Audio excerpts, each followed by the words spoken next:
Good morning students. So basically पिछली class में अपन ने स्मिथ चार्ट के जो रजिस्ट्रिंग पार्ट था उसका डेरिवेशन कंप्लीट किया था और स्मिथ चार्ट के अंदर जो रजिस्ट्रिंग पार्ट था उसका डायग्राम कैसे बनता है ये अपन ने इसी क्लास के अंदर समझा था। तो एक बार अपन देख लेते हैं अपन ने अभी तक क्या क्या देखा है ना। सबसे पहले अपन ने देखा था कि स्मिथ चार्ट क्यों बनाया जाता है। स्मिथ चार्ट बनाने का रीजन क्या होता है, क्योंकि अपनी जो ट्रांसमिशन लाइन होती है उसके जो अपन को रेजिस्टेंस और रिएक्टेंस होते हैं उनको अपन को रिप्रेजेंट करना होता है ग्राफिकल फॉर्म के अंदर। इस वजह से अपन स्मिथ चार्ट को बनाते हैं, है ना। उसके बाद हमने उसके डेरिवेशन किए थे, रजिस्ट्री पार्ट के डेरिवेशन किए थे, है ना। उसके अंदर हमने क्या देखा था, जैसे ये अपना रजिस्ट्री पार्ट है ना, उसका डायग्राम इस तरीके से बना था। कल की क्लास में हमने देखा था रजिस्ट्री पार्ट का डायग्राम था, किस तरीके से हमने क्या आया था। हमने सबसे पहले क्या किया था, रजिस्ट्री पार्ट का डेरिवेशन किया था। डेरिवेशन जो हमने किया था उससे हमें पता लगा था कि जो इक्वेशन होती है वो कैसे निकल के आती है। इक्वेशन किस तरीके से निकल के आती है, सर्किल की फॉर्म के अंदर उसकी इक्वेशन निकल के आती है। सर्किल की फॉर्म में जब इक्वेशन निकल के आती है तो उसके कुछ पैरामीटर्स होते हैं, जैसे हमने आर और जेड का जो रिलेशन एस्टैब्लिश किया था तो उसका डायग्राम कैसे होता है वो हमने देखा था, है ना। उसका जो केस बन के आया क्या बन के आया, रजिस्ट्री पार्ट का इस तरीके से कुछ केस बन के आया था, है ना। जिसके अंदर रेजिस्टेंस का जो हमने निकाला था, आर की वैल्यू निकाली थी, इसके अंदर क्या इस तरीके से रेजिस्टेंस की वैल्यू निकल के आई थी। ठीक है, फिर अपन ने देखा था कि आर जब इनफाइनाइट होता है तब क्या होता है, आर जब जीरो होता है तब क्या होता है, और अगर आर इन बिटवीन है जीरो टू इनफाइनाइट तब क्या क्या केस बनते हैं ये अपन ने जाना, है ना। अपन ने क्या देखा था, इस तरीके से अपना सर्किट का डायग्राम बन के आया है ना। इसके अंदर हमने देखा था कि ये जो पॉइंट होता है, ये जो पॉइंट सबसे पहले हमने सर्किट का डायग्राम बनाया था इस तरीके से, जो गामा की इक्वेशन निकल के आई थी इसके लिए हमने सर्किट का डायग्राम बनाया था। तो ये कौन सा केस है, जब r इक्वल टू 0 होता है। r इक्वल टू 0 के लिए अपन ने ये केस देखा था। वैसे ही अपन ने डिराइव किया था r की इक्वेशन के अंदर, r इक्वल टू इनफाइनाइट के ऊपर भी अपन ने केस देखा, है ना। r इक्वल टू 0 के लिए क्या होता है, सर्किट बन के आता है। ठीक है, r इक्वल टू 0 मतलब क्या होता है कि जैसे अपना r है, r की जो वैल्यू किस बराबर होती है, r की जो वैल्यू होती है वो होती है rn divided by z not. r जो होता है वो कितना होता है, rn divided by z not के बराबर होता है। ठीक है, तो अपन ने देखा था कि सबसे पहले यहाँ पे क्या होता है, इस वाले पॉइंट के ऊपर r की वैल्यू थी इनफाइनाइट, मतलब क्या होता है, r की वैल्यू इनफाइनाइट है। इसका कहने का सेंस क्या है, जो z नॉट है वो कितना होता है, 0 होता है इस पॉइंट के ऊपर, है ना। और यहाँ पे है r की वैल्यू 0, तो यहाँ पे क्या होता है, r की वैल्यू rl जो होता है अपना 0 होता है। और कैसे होता है, यहाँ से जब सर्किल अपना स्टार्ट हुआ, यहाँ से जो अपना सर्किल स्टार्ट हुआ है वो कैसे होता है, धीरे धीरे बढ़ता रहता है, उसकी रेडियस धीरे धीरे इंक्रीज होती जाती है जैसे जैसे r की वैल्यू चेंज होती है। ठीक है, तो r सबसे पहले कितना होता है, r सबसे पहले होता है इनफाइनाइट के बराबर। ठीक है, r सबसे पहले इनफाइनाइट के बराबर होता है, फिर r धीरे धीरे इंक्रीज करता जाता है, r धीरे धीरे क्या करेगा, इंक्रीज करेगा, है ना।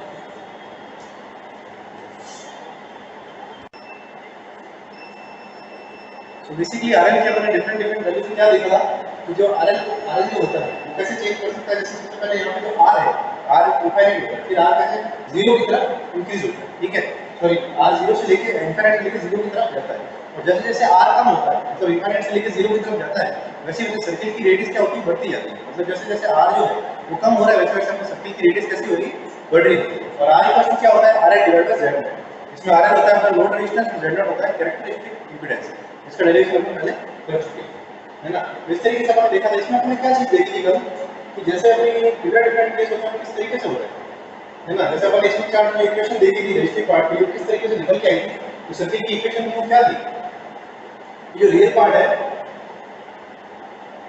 इस तरीके से उसकी सर्किट की इक्वेशन निकल के आती है रियल पार्ट में, जिसमें क्या होता है, gamma r minus r divide by r plus 1 का whole square plus gamma i minus 0 का whole square equal to 1 upon r plus 1 का होल स्क्वायर। इस तरीके से इक्वेशन बन के आई थी, जिसके अंदर अपन क्या पता चला था कि जिसके सेंटर है उसके कोऑर्डिनेट क्या होता है, इसमें जो सर्किल आता है रियल पार्ट का उसके सेंटर के कोऑर्डिनेट क्या निकल के आता है, 1 upon r plus 1, sorry r upon r plus 1 और 0, और रेडियस क्या निकल के आती है, 1 अपॉन r प्लस 1। दो चीजें अपने इसके अंदर नोट करें। उसके हिसाब से अपन इसका सर्किल डिजाइन किया था, उसका सर्किल क्या निकल के आया, r अपॉन r प्लस 1, 0, और रेडियस निकल के आई थी 1 अपॉन r प्लस 1। इस तरीके से इसकी रेडियस निकल के आई। फिर अपन ने क्या किया, जैसे अपन देखा था कि जैसे सर्किल निकल के आया है तो ये सबसे पहले इस वाले लेफ्ट वाले रीजन में क्यों लाई करेगा, लेफ्ट वाले रीजन में इसलिए इस लाई करेगा क्योंकि अपना r कैसा होता है, पॉजिटिव होता है ना। मतलब r इक्वल टू क्या होता है, rn डिवाइडेड बाय z होता है, तो ये जो क्वांटिटी होती है पॉजिटिव, इस वजह से जो अपना सर्किल का सेंटर है वो हमेशा लेफ्ट साइड में लाई करेगा, है ना, पॉजिटिव पार्ट की तरफ लाई करेगा। फिर अपन ने देखा था कि अगर पॉजिटिव पार्ट में अगर लाई कर रहा है तो ये किस जगह पे काटेगा, अपने x एक्सिस को किस तरफ काटेगा वो ऊपर नहीं जा रहा था, है ना। उसके लिए अपन ने क्या किया, वैसे में सर्किल निकल के आएगा, है ना। ये अपना सर्किल निकल के आएगा, तो सेंटर क्या है, r divide by r plus 1, 0। इसके अंदर हम क्या करेंगे, रेडियस अगर ऐड कर देंगे तो ये जो b पॉइंट है इसके कोऑर्डिनेट मुझे मिल जाएंगे, क्योंकि सर्किल जो है वो x एक्सिस को काट रहा है, मतलब y कोऑर्डिनेट उसके कैसे होंगे, 0। ठीक है, इसके से x एक्सिस पे यहाँ पे काट रहा है। ठीक है, तो r1 r प्लस 1 इसके अंदर मैं रेडियस को ऐड करता हूँ, रेडियस को जब मैं ऐड करते क्या निकल के आएगा, r plus 1 divide by r plus 1 जो होता है 1, तो b की कोऑर्डिनेट क्या निकले थे, 1, 0। वैसे मुझे पता करना था a की कोऑर्डिनेट, है ना। तो a की कोऑर्डिनेट निकालने के लिए मैंने क्या किया था, जो सेंटर है उसके अंदर से मैंने रेडियस को सब्ट्रैक्ट कर दिया था, मतलब क्या हुआ था, r divide by r plus 1 minus मैंने क्या कर दिया था, ये वाली रेडियस जो कि क्या है 1 अपॉन r प्लस 1, तो मैंने इसके अंदर से माइनस कर दिया था, तो a पॉइंट की कोऑर्डिनेट क्या निकल के आए थे, r minus 1 divide by r plus 1 और कॉमा 0, जो कि उसका y कोऑर्डिनेट। तो बेसिकली मुझे इस चीज से ही पता चला था कि जो b कोऑर्डिनेट है ना वो कभी चेंज नहीं हो सकता, क्योंकि वो फिक्स है, कितना निकल के आया है 1, 0। लेकिन इसका जो a कोऑर्डिनेट है, अपने रियल पार्ट का जो अपन डायग्राम बना रहे हैं, उसका जो a कोऑर्डिनेट है सर्किल का वो चेंज हो सकता है, क्योंकि वो डिपेंड कर रहा है r के ऊपर। इसकी वैल्यू क्या है, r minus 1 divide by r plus 1, तो r के ऊपर डिपेंड कर रहा है। तो फिर अपन देखते हैं कि r के ऊपर अगर डिपेंड कर रहा है तो किस तरीके से वो चेंज होगा, तो उसका अपना डायग्राम बनाएगा। ठीक है, तो इसके अपने डिफरेंट केस अपने चेंज किए। ठीक है, r की वैल्यू कितनी होती है, r डिवाइड बाय z1 होती है। ठीक है, और जो अपना a कोऑर्डिनेट है किस पर डिपेंड कर रहा है, r के ऊपर डिपेंड कर रहा है, क्योंकि a कोऑर्डिनेट की क्या वैल्यूज कितनी है, r minus 1 divide by r plus 1, 0। ठीक है, तो इस तरीके से देखा था ये कोऑर्डिनेट में निकल के आएगा। और फिर मैंने डिफरेंट केस में चेक किया था। सबसे पहले मैंने देखा था कि a अगर पॉजिटिव होता है, ये अगर पॉजिटिव कहने का सेंस क्या है कि मेरा जो सर्किल है वो पॉजिटिव पार्ट के अंदर लाई कर रहा है और उसका जो a कोऑर्डिनेट है वो पॉजिटिव एक्स एक्सिस को ही काट रहा है। तो ये अगर पॉजिटिव है तो उसकी क्या रिजल्ट होता है वो अपन देखे थे। तो उसके अंदर निकल के आया था कि जो RL है, बेसिकली ये निकल के आया था कि जो RL है उसके लिए Z0 से बड़ा होना चाहिए। कहने का सेंस क्या है, जो अपना लोड रेजिस्टेंस है उसकी वैल्यू Z0 से ज्यादा होनी चाहिए अगर अपना जो रियल पार्ट का जो सर्किल है वो पॉजिटिव पार्ट के अंदर लाई कर रहा है तो। ठीक है, वैसे हमने देखा था कि दूसरा केस इसके अंदर क्या है, जब a 0 होता है, a 0 होता है, कहने का मतलब क्या है, जो अपना a पॉइंट है वो 0,0 के ऊपर लाई कर रहा है। अब अगर 0,0 के ऊपर लाई कर रहा है तो उसके लिए RL Z0 होना चाहिए, है ना।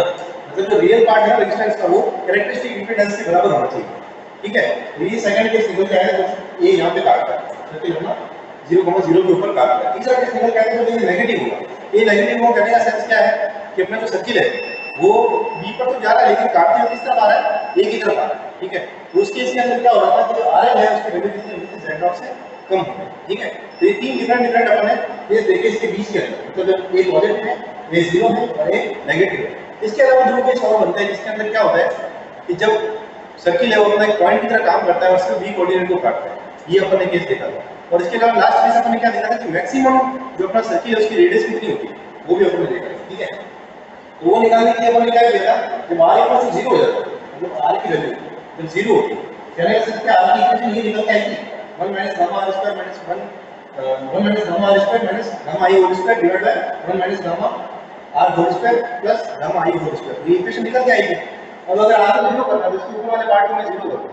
ठीक है, ऊपर वाले पार्ट को 0 करते तो सर्किल की इक्वेशन निकल के आती है, इसकी मैक्सिमम रेडियस कितनी होती है 1, और इसका सेंटर कितना निकल के आता है, जब r इक्वल टू 0 है, r इक्वल टू 0 तो फिर सर्किल का सेंटर क्या है, सर्किल के सेंटर की इक्वेशन है r divide by r plus 1। तो r अगर 0 हो गया तो 0,0 आ गया सेंटर, और अगर r 0 है, r अगर 0 तो रेडियस कितनी आती है 1 आती है। तो ये मैक्सिमम केस है अपने सर्किल का, कि अपना सर्किल मैक्सिमम कितना बड़ा हो सकता है, जब बड़ा कितना हो सकता है जब इसका सेंटर 0,0 के ऊपर लाई करेगा और इसकी मैक्सिमम रेडियस कितनी हो सकती है 1 हो सकती है। कहने का सेंस ये है, ये पॉइंट कितना हो जाएगा 1,0 और b पॉइंट कितना हो जाएगा, b पॉइंट हो जाएगा 1,0 और a पॉइंट कितना हो जाएगा -1,0।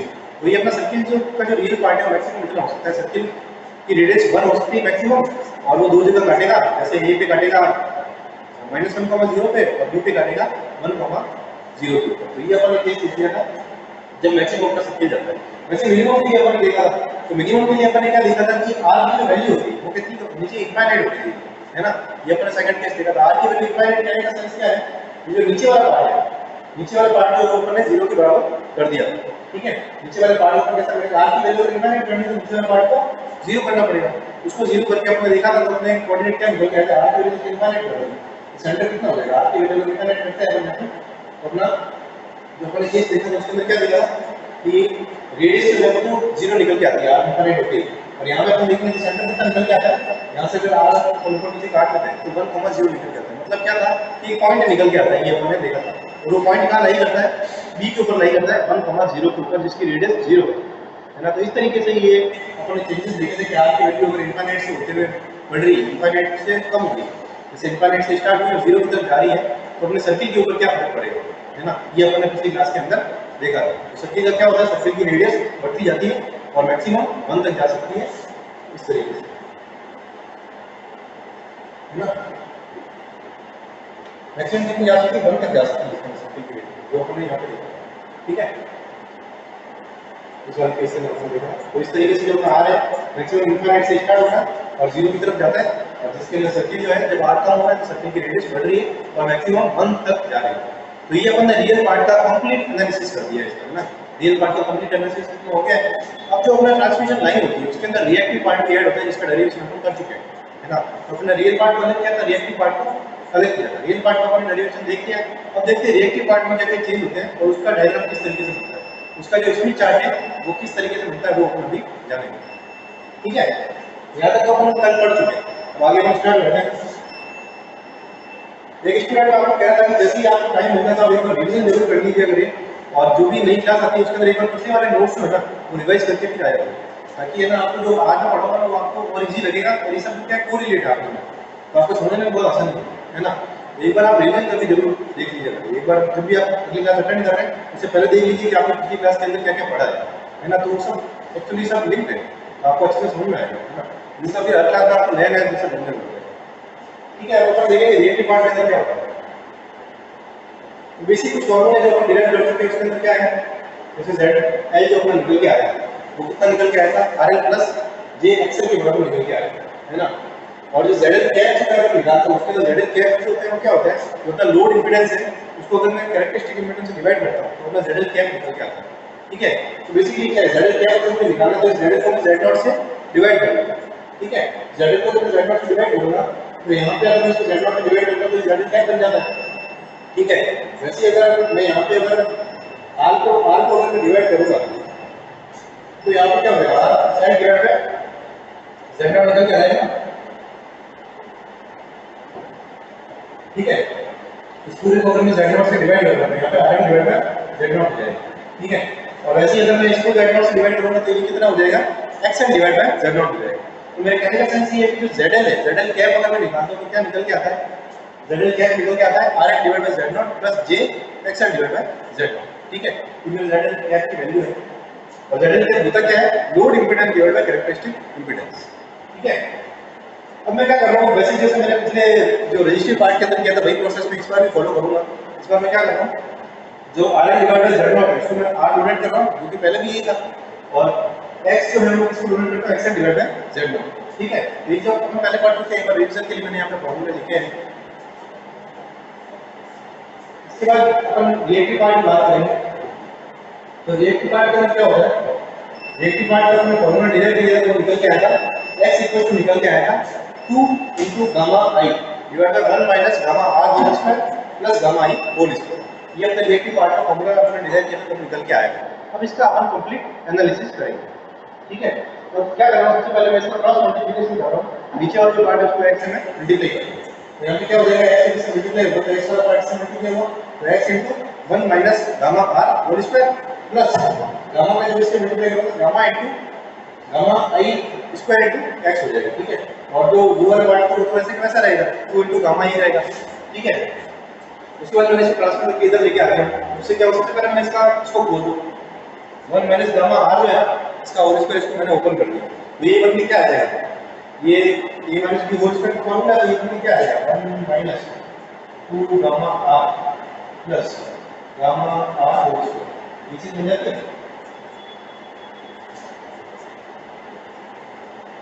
गामा क्या बन जाएगा 1 minus 2 gamma r minus plus gamma r whole square,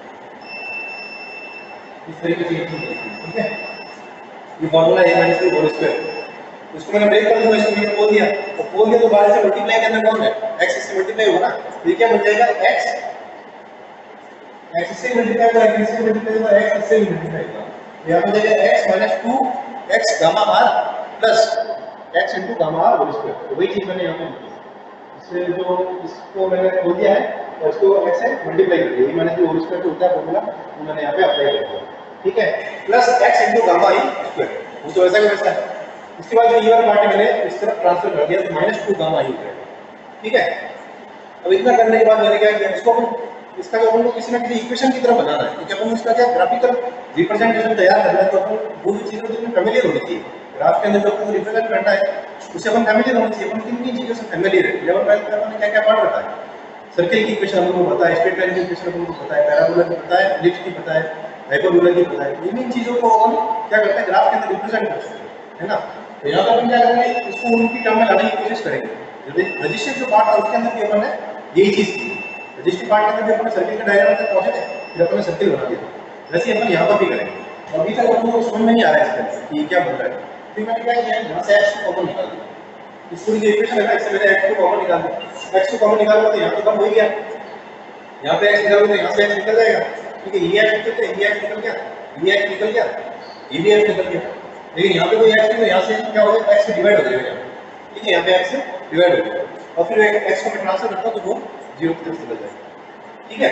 इतनी इक्वेशन बनने के बाद मैंने क्या किया, इस वाली इक्वेशन में मैंने क्या किया, 1 माइनस 1/x स्क्वायर है ना, इसको ऐड और सब्ट्रैक्ट कर दिया, 1/x स्क्वायर को पहले ऐड किया, फिर 1/x स्क्वायर को सब्ट्रैक्ट कर दिया, कोई फर्क नहीं पड़ेगा, कोई चीज को अगर ऐड और सब्ट्रैक्ट करते हैं किसी इक्वेशन में तो उस पर कोई इफेक्ट नहीं पड़ता, ठीक है।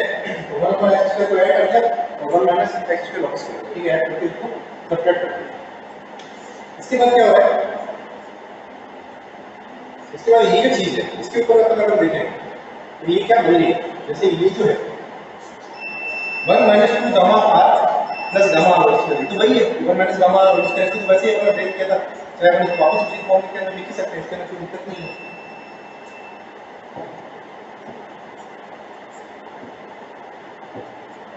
ठीक है। ये वैसे होल स्क्वायर है, ये तो वैसे 1 माइनस गामा r का क्या है होल स्क्वायर e1, ठीक है। इस टर्म के अंदर कुछ चेंज हो सकता है, इस टर्म के अंदर क्या बन रहा है, देखो एक बार, जैसे e1 तो वैसे होल स्क्वायर हो चुका है, इस वाले टर्म के अंदर क्या हो रहा है, गामा i माइनस 1/x का होल स्क्वायर बन रहा है, ठीक है। गामा i ये वाला 2 यहाँ पे i रखा है और ये वाली चीजें इसको मैं अलग कर दूँ, यहाँ तक जो है ना उन चीजों को मैं अलग कर दूँ, तो ये चीज क्या बन के आ रही है, प्लस का साइन मैंने लगाया, ये बन के आ रही है, ये बन के आ रही है गामा i माइनस 1/x का होल स्क्वायर होगा, ये बना इसको आप ब्रेक करके देखो तो ये चीज बन के आएगी। इसके अंदर क्या होगा, gamma i whole square gamma i square minus 2 into gamma i divide by x plus 1/x का होल स्क्वायर, इस तरीके से ये वाली चीज रखते हैं। और ये वाला जो पार्ट है ना 1/x स्क्वायर, इसको मैं उस तरफ ट्रांसफर कर रहा हूं, ठीक है। तो बेसिकली ये इक्वेशन नहीं जो क्या तैयार हो जाएगी, अपनी इक्वेशन ये बन के आएगी 1 minus gamma r whole square plus gamma i minus 1/x का whole square equal to 1/x का होल स्क्वायर, ये इक्वेशन बन गई। वापस मैं क्या करना चाहता हूँ, इसको सर्किल की टर्म्स के अंदर लाना चाहता हूँ, सर्किल की जो इक्वेशन होती है उसकी टर्म के अंदर मैं इसको लाना चाहता हूँ, ठीक है। तो ये जो है इसको होल स्क्वायर लगा हुआ है, यहाँ से अगर माइनस कॉमन निकालूंगा तो इसका कोई इफेक्ट नहीं पड़ेगा, यहाँ से मैंने माइनस बाहर निकाल दिया, होल स्क्वायर बहुत प्लस हो जाएगा वापस, लेकिन इसके अंदर क्या चेंज आ जाएगा, गामा r माइनस 1 हो जाएगा, जो 1 माइनस गामा r है ना, ये गामा r माइनस 1 के अंदर कन्वर्ट हो जाएगा, इसका whole square plus gamma i minus 1/x का whole square equal to 1/x का होल स्क्वायर। तो ये वापस से बन गई अपनी सर्किल की इक्वेशन, ठीक है। जैसे पहले रजिस्टिव पार्ट के अंदर इक्वेशन निकल के आई थी ना सर्किल की, वैसे अभी ये फिर से बन गई सर्किल की इक्वेशन, लेकिन इस बार किसके लिए बनी है, रिएक्टिव पार्ट के लिए बन के आई, रिएक्टिव पार्ट के लिए। तो सर्किल की इक्वेशन अपन जानते हैं क्या होती है ना, सर्किल की जो इक्वेशन होती है वो क्या होती है, x माइनस सर्किल की इक्वेशन होती है x माइनस x1 का whole square, x minus x1 का होल स्क्वायर प्लस y माइनस y1 का whole square equal to r square, ये होती है सर्किल की इक्वेशन। इसके अंदर x1 और y1 क्या होता है, सर्किल के सेंटर होते हैं, और r क्या होती है, सर्किल की रेडियस होती है। तो ये इक्वेशन और ये इक्वेशन कुछ एक जैसी जरूरी है, यहाँ पे अगर x y है एक्सिस, तो यहाँ पे एक्सिस क्या हो जाएगी, गामा r और गामा i एक्सिस हो जाएगी, जो गामा r और रियल एक्सिस हो जाएगी, गामा i इमेजिनरी एक्सिस हो जाएगी, और यहाँ पे x1 और y1 जो इसके सेंटर होते हैं, तो यहाँ पे 1/x 1/x ये हो जाएगा सर्किल का सेंटर, 1/1/x, ठीक है, ये हो जाएगा सर्किल का सेंटर। 1 अपॉन x है तो ये हो जाएगा सर्किल का सेंटर। और जो ये r स्क्वायर होगा, यहाँ पे r स्क्वायर कितना कौन काम करेगा 1 अपॉन x स्क्वायर, तो यहाँ पे r जो है सर्किल की रेडियस कितनी हो जाएगी 1 अपॉन x, इसकी रेडियस सर्किल की रेडियस कितनी हो जाएगी 1 अपॉन x। तो बेसिकली सर्किल का सेंटर और सर्किल की रेडियस आपको पता चल गई है ना। अब इसको गौर से देखो, सर्किल का सेंटर क्या निकल के आया है, सर्किल की रेडियस क्या निकल के आया है, इसको गौर से देखते हैं। तो सर्किल का सेंटर जो है वो निकल के आया है 1,1.x, मतलब एक चीज आपको इसमें साफ नजर आ रही है कि इसका जो x कोऑर्डिनेट है, सर्किल के सेंटर का जो x कोऑर्डिनेट है वो हमेशा 1 के ऊपर रहेगा, उसके ऊपर कभी चेंज नहीं हो सकता। अगर x को अगर मैं वेरी भी करता हूँ तो सर्किल के जो x कोऑर्डिनेट है सेंटर के, उसके अंदर कभी कोई चेंज नहीं आएगा, मतलब x = 1 जो है ना वो तो हमेशा रहेगा, 1/x अपने हिसाब से चेंज हो सकता है ना। तो सर्किल का जो सेंटर है वो उसका x कोऑर्डिनेट हमेशा 1 रहेगा, कहने का x कोऑर्डिनेट 1 कहां होता है, ये वाली x होती है ना, x = 1 एक्सिस होती है, x = 1 वाली एक्सिस, ये वाली एक्सिस कौन सी होती है, x = 1 वाली एक्सिस होती है। इसके ऊपर y तो वेरी करता है लेकिन x हमेशा 1 ही रहता है, ठीक है, x हमेशा 1 है, तो मतलब सेंटर जो इसका अपन पता चल गया इस वाली एक्सिस के ऊपर लाई करेगा 1,1/x वाली एक्सिस होगी ये वाली। 1,x कितना भी हो सकता है, 1,x के ऊपर हम आगे देखते हैं क्या होगा, ठीक है, 1,x हो सकता है, लेकिन जो सेंटर का x कोऑर्डिनेट है वो हमेशा 1 के ऊपर लाई करेगा, मतलब जो सर्किल है वो इस x = 1 वाली एक्सिस के ऊपर लाई करेगा। तो 1/x है, तो बेसिकली अगर मैं एक डायग्राम बनाऊं तो इस तरीके से इसका डायग्राम होगा, ठीक है, क्योंकि यहाँ पर 1/x है और इसकी रेडियस भी कितनी है 1/x है, ठीक है। तो बेसिकली मुझे ये चीज पता चल रही है कि इसका जो y कोऑर्डिनेट होगा वो इसकी रेडियस होगी, y कोऑर्डिनेट इसकी रेडियस होगी। ये जहां इसका सेंटर होगा ना, ये वाला पॉइंट है ना, ये हमेशा नीचे टच करेगा, ये वाला पॉइंट है वो नीचे पर टच करेगा। इसको अगर मैं कोई भी पॉइंट का अगर नाम दे देते हैं, को नाम दे देता हूं इसको अगर मैं को बोल दूं तो ये जो को है ना, ये को पॉइंट हमेशा इस वाले पॉइंट पर टच करेगा। ये वाला पॉइंट कौन सा है, ये वाला पॉइंट है 1,0, ठीक है, 1,0 ये वाला पॉइंट, वो जो पॉइंट है वो कौन सा 1,0 पॉइंट, ठीक है। इसके अंदर y कोऑर्डिनेट 0 है लेकिन x कोऑर्डिनेट 1। तो बेसिकली कहने का सेंस है सर्किल अपना इस तरीके से बनेगा। अब जो x है वो पॉजिटिव हो सकता है, नेगेटिव भी हो सकता है, क्योंकि x चेंज हो सकता है, x आगे की तरह नहीं होता है ना। इसका जो y कोऑर्डिनेट जो कितना है 1/x है, उसकी रेडियस भी इतनी 1/x है। कहने का सेंस ये है कि सर्किल का सेंटर कहां पे लाई रहेगा ना, जैसे ये 1/x है, इसकी रेडियस भी 1/x है, तो ये हमेशा इसके ऊपर की तरफ लाई करेगा, है ना। क्योंकि जैसे अगर 1/x से मैं चलता हूं, इसका y कोऑर्डिनेट 1/x है सर्किल का, तो यहां से 1/x यहां पे आता है और वही इसकी सर्किल की रेडियस है, जो दोनों इक्वल है।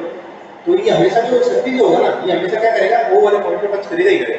1,0 पे ये वाला पॉइंट आएगा ही, वो पॉइंट पे हमेशा इसी पॉइंट के ऊपर आएगा। क्यों, क्योंकि अपना जो सर्किल है उसकी रेडियस क्योंकि 1/x है वो बराबर है उसके सेंटर, अपने जो सर्किल है उसके सेंटर वो भी 1/x है, इस वजह से तो अपने जो सर्किल है वो इस वो पॉइंट को हमेशा टच करेगा ही करेगा। लेकिन अब सर्किल के अंदर चेंज क्या होता है, ये x है ना वो चेंज हो सकता है, ये बढ़ भी सकता है, कम भी हो सकता है। तो इसके इफेक्ट अपन देखेंगे। सबसे पहला केस हम ले रहे हैं x से इनफिनिट, मतलब केस में अपन ले रहे हैं x से क्या इनफिनिट, ठीक है, ये इसका केस 1 है, ये x के साथ इनफिनिट हो जाए, ठीक है। तो अगर x इनफिनिट हो, x अगर इनफिनिट हो गया है तो सर्किल का सेंटर जो है वो कैसा होगा, x अगर इनफिनिट हो गया तो 1,0 हो जाएगा।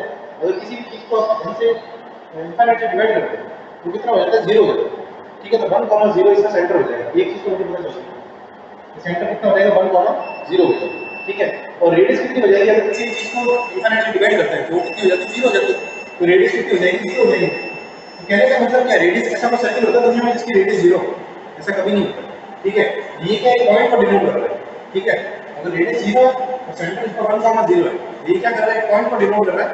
वो पॉइंट कौन सा है 1,0, मतलब ये वही पॉइंट है, वो पॉइंट है ना 1,0, ये वही पॉइंट है। तो बेसिकली कहने का सेंस ये इस वाले पॉइंट के ऊपर अपना जो x है उसकी वैल्यू कितनी होगी इनफिनिट, ठीक है। इस वाले पॉइंट के ऊपर अपना x की वैल्यू कितनी हो जाएगी इनफिनिट हो जाएगी, जो वो पॉइंट है इसके ऊपर x की वैल्यू कितनी हो जाएगी इनफिनिट। या फिर अपन ऐसा कह सकते हैं कि जब अपना x इनफिनिट हो, x से ऊपर इनफिनिट होगा उस टाइम पे क्या होगा, अपना सर्किल एक पॉइंट की तरह बिहेव करेगा, यानी जब इनफिनिट होगा तो सर्किल के साथ पॉइंट की तरह बिहेव करेगा और कहां पे लाई करेगा, इस को पॉइंट के ऊपर लाई करेगा, ठीक है। तो ये हो गया इसका केस 1। और फर्दर केस अपन आगे बढ़ते हैं, नेक्स्ट केस होता है इसके अंदर, ठीक है। तो अपन क्या करते हैं, x की वैल्यू चेंज कर रहे हैं। सबसे पहला पॉइंट जो हमने देखा है x इनफिनिट है, ठीक है, x को थोड़ा कम कर रहा है, इनफिनिट से जैसे 100 के ऊपर लेके आ गए, ठीक है। तो अपने सेंटर की जो इक्वेशन है वो क्या है, सेंटर की जो वैल्यू कितनी है, सेंटर है 1 1 अपॉन x, ठीक है। और जो रेडियस है वो कितनी है, रेडियस है 1 अपॉन x, रेडियस है कितनी 1 अपॉन x के बराबर, ठीक है। अब इसके अंदर अगर मैं x की वैल्यू चेंज करता हूँ, x की वैल्यू अगर मैं 100 डालता हूँ तो सेंटर में रेडियस कितना हो जाएगा देखो, ठीक है। अगर x की वैल्यू को 100 डालता हूँ इसके अंदर तो जो है अपना सेंटर कितना हो जाएगा, सेंटर का x कोऑर्डिनेट तो हमेशा 1 के ऊपर लाई करेगा, इसमें अपन को कोई डाउट नहीं है, इसके अंदर कोई चेंज नहीं हो सकता। y कोऑर्डिनेट कितना है 1 अपॉन x, इसके अंदर 1 अपॉन x है तो x की वैल्यू डालो 100 तो ये कितना हो जाएगा 1 अपॉन 100 हो जाएगा, ठीक है। सेंटर अपना निकल के आएगा 1 अपॉन 100 जब x की वैल्यू 100 होगी, ठीक है। और वैसे अपन रेडियस देखिए कितनी निकल के आएगी 1 अपॉन 100 हो जाएगी, क्योंकि x की वैल्यू 100 है तो रेडियस निकल के आएगी 1 अपॉन 100 इस तरीके से। तो अपन ने यहाँ पे क्या किया, x को थोड़ा कम किया, x को क्या डिक्रीज किया, x की जो वैल्यू थी ना उसको अपन कर रहे हैं कम, ठीक है। x की वैल्यू अपन कम कर रहे हैं, x की वैल्यू को इनफाइनाइट से अपन कहां पे लेके आए 100 के ऊपर लेके आए, x की वैल्यू को डिक्रीज कर रहे हैं, ठीक है। तो x की वैल्यू को अपन इनफाइनाइट से 100 के ऊपर लेके आए। एक चीज अपन को पता है ये वाला पॉइंट जो है ये हमेशा 4 रहेगा और सर्किल हमेशा इस पॉइंट पर टच करेगा, और इसकी वैल्यू कितनी होती है 1,0 इसकी वैल्यू 1,0 इसकी वैल्यू होती है ओवर, ठीक है। तो ये हो गया इसका पहला केस। इसके अंदर क्या था, तो इसकी वैल्यू 100 रखी है, इसका सेंटर निकल के आया है 1,1/100 और रेडियस निकल के आई 1/100। ये रेडियस कितनी 1/100 है, मतलब इसका कहने का सेंस ये रेडियस की वैल्यू कम है, रेडियस बहुत कम है इसकी, है ना। तो 1/100 में कहने का सेंस है इसका y कोऑर्डिनेट बहुत नीचे है। तो ये वाला सर्किल है मेरा 1.2 बन रहा है इसके लिए, जो छोटा वाला सर्किल आपको दिख रहा है ये छोटा वाला सर्किल बन रहा है x 100 के लिए, ठीक है। x की वैल्यू 100 होती है तब सेंटर आता है 1/100 और रेडियस आती है 1/100। नेक्स्ट केस में x को हम थोड़ा और कम करो, नेक्स्ट केस के अंदर x को थोड़ा और कम करो, कितना करो 50 करो, 50 करने से इससे क्या होता है सेंटर कहां पे लाई करता है 1/150 पे लाई करेगा, ठीक है, क्योंकि 1/x है ना, तो सेंटर क्या हो जाएगा 1/150 हो जाएगा, ठीक है। और रेडियस कितनी हो जाएगी 1/50 हो जाएगी, ठीक है। इस वाले केस में 1/50 हो जाएगी। तो बेसिकली अपन देख रहे हैं यहाँ पे क्या 1/100 है और यहाँ पे 1/50 है, तो रेडियस क्या हो रही है इंक्रीज हो रही है ना। जब x की वैल्यू को मैं कम कर रहा हूँ मतलब 100 से 50 पे लेके आया हूँ तो यहाँ पे जो अपनी रेडियस है उसकी वैल्यू बढ़ रही है 1/100 और 1/50, तो सीधी डबल हो गई ना रेडियस, तो एक तरीके से देखा जाए है ना। तो यहाँ पे रेडियस कितनी हो रही है बढ़ रही है। फिर थोड़ा और मैं आगे बढ़ता हूँ, अब मैं क्या कर रहा हूँ x की वैल्यू को और ज्यादा कम लेके जा रहा हूँ, कितनी लेके जा रहा हूँ x की वैल्यू को, सबसे पहले तो अगर मैं x की वैल्यू को 1 लेके जाऊँ, आपको थोड़ा डिस्कस करने के लिए थोड़ा और डिफरेंट लेके जा रहा हूँ, है ना। x की वैल्यू को मैं 1 लेता हूँ, ठीक है। x की वैल्यू को अगर 1 लेता हूँ तो क्या चेंज हो जाएगा, x की वैल्यू को 1 लेते हैं तो सेंटर पे होता है और x 1 सेंटर कितना आ जाएगा, सेंटर आ जाएगा 1,1, ठीक है। सेंटर कितना आ जाएगा 1,1 के ऊपर जब x कितना है 1, सेंटर आता है 1,1 और रेडियस निकल के आती है, ठीक है। तो रेडियस फिर से इंक्रीज हो गई, जब मैंने x को और कम कर दिया है तो रेडियस पहले 1/50 थी अब 1 पे आ गई, तो रेडियस कैसी हो गई है फिर से थोड़ी इंक्रीज हो गई। फिर मैं x की वैल्यू को और कम कर रहा हूँ, कितना कर रहा हूँ 1/50 कर रहा हूँ, ठीक है। x की वैल्यू 1/50 कर रहा हूँ, तो यहाँ पे क्या जब x को 1/50 रखूंगा तो 50 ऊपर आ जाएगा, है ना। तो 1/50 इस बार सेंटर बन जाएगा, ठीक है। x की वैल्यू यहाँ पे सेंटर कितना है 1/x है ना, तो यहाँ पे सेंटर कितना हो जाएगा 1,1/1, इस वाले केस में क्या होता है 50 है ना ऊपर, ठीक है। देखिए कितना मिल जाएगा यहाँ पे सेंटर कितना आ जाएगा, सेंटर आ जाएगा 1,1, ठीक है।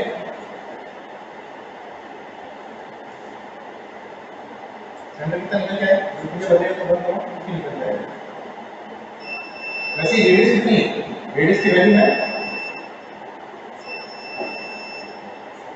रेडियस की वैल्यू है 1/x है ना, 1/50 यहाँ पे आ जाएगा, तो इसका 50 भी ऊपर आ जाएगा, ये रेडियस कितनी हो जाएगी 50 के बराबर, रेडियस है 50 के बराबर, ठीक है। तो क्या हो रहा है रेडियस कैसे तो और इंक्रीज होगी, पहले 1/50 पे आ रही थी 1/100 में आ रही थी, लेकिन अब रेडियस कितनी हो रही है 50 के अंदर आ गई इसमें, तो कहने का सेंस ये जैसे कि x और कम हो रहा है, रेडियस फिर से बढ़ रही है, ठीक है, रेडियस और बढ़ रही है।